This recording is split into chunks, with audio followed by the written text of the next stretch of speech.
Welcome viewer.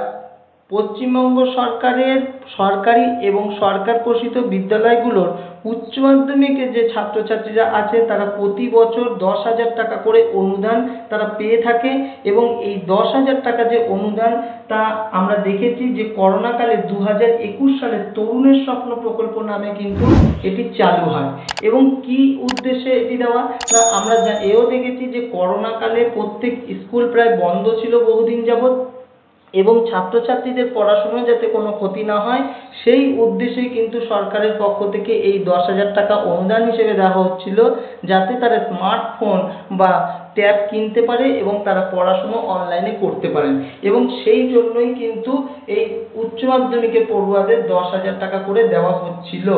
এবং এই 10,000 টাকা আমরা এও দেখেছি যে এবার একাদশ শ্রেণীর ছাত্রছাত্রীদের দিয়ে দেওয়ার পরিকল্পনা ছিল পশ্চিমবঙ্গ সরকারের, কিন্তু একাদশ দ্বাদশ পড়ুয়াদের 10,000 টাকা দেওয়া হচ্ছে না, এই সিদ্ধান্ত কিন্তু নবান্নর তরফ থেকে জানানো হলো এবং তারা সেই সিদ্ধান্ত প্রত্যাহারও করে নিয়েছে যে 10,000 টাকা করে যে দেওয়া হবে।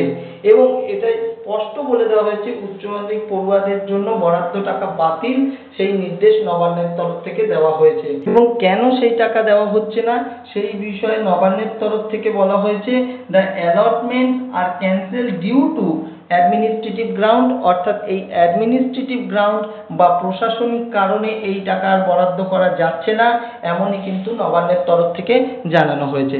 ধন্যবাদ।